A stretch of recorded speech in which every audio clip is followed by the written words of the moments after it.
ठिकाणी एक शीट दिलेली आहे। या ठिकाणी आपण जर एखाद्या सेलला सिलेक्ट केलं तर त्या सेल असं हायलाईट होऊन झाले आपल्याला दिसेल। तर ज्या सेलला मी क्लिक करतो ते सेल आपल्याला हायलाईट झालेलं आपल्याला दिसेल असेल। हे कसं तयार करायचं हे आपण आज पाहणार आहोत। त्यासाठी पहिल्यांदा एक शीट घ्यायची आपण। या शीटमध्ये डेटा लिहायचा आहे आपल्याला। डेटा लिहिल्यानंतर पहिल्यांदा आपल्याला ड्रॉपडाऊन लिस्ट बनवायची आहे। त्यासाठी डेटा टॅबवर जायचं आहे। त्या ठिकाणी आपण व्हॅलिडेशन्स नावाचा टूल डाटा व्हॅलिडेशनवर जायचं आहे। या ठिकाणी आपल्याला लिस्ट नावाचं चूज करायचं आहे। त्यानंतर सोर्स एरियात क्लिक करून आपला पूर्ण जे नेमचा जो फील्ड आहे ते पूर्ण जितके रेकॉर्ड्स आहेत ते आपण सिलेक्ट करायचे, ओके करायचं। ओके केले आपला इथे एक ड्रॉपडाऊन लिस्ट आपल्याला तयार झाली दिसेल।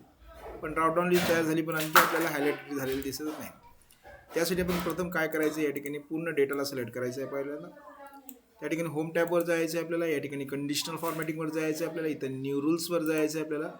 त्यानंतर सर्वात शेवटचा जो पर्याय use formula of determine with cell या सेलवर क्लिक करायचं आहे। इथं क्लिक करायचं आहे जे आपण डाटा व्हॅलिडेशनमध्ये जे सेलवर आपण केलं तर त्या सेलला अगोदर सिलेक्ट करायचं आहे। या ठिकाणी इक्वल टू आपण या ठिकाणी क्लिक करायचं आहे।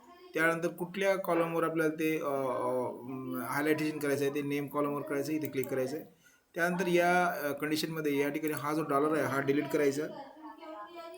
हा डॉलर डिलीट केला आपण। आता फॉर्मॅट टॅबवर जायचं आहे आपल्याला आणि इथं आपल्याला कलर हायलाईट करायचा आहे। जो कलर हायलाईट करायचा हायलाईट करू शकता आपण, असं हायलाईट केला आणि याला ओके करायचं आहे। ओके केल्या परत इथं आणखी एकदा ओके करायचं आहे। आता बघा मी ज्या ठिकाणी ज्या व्यक्तीचं नाव मी सिलेक्ट करतो त्याला हायलाईट झालेलं आपल्याला दिसेल असं। हा व्हिडिओ मी तयार केला, तुम्हाला आवडला तर नक्कीच लाईक करा, शेअर करा आणि अनेक लोकांपर्यंत हा व्हिडिओ पाठवा। कशा प्रकारे आपण डेटा असा हायलाईट करू शकता ह्या जे आपण सेक्शनमधून शिकलो। धन्यवाद।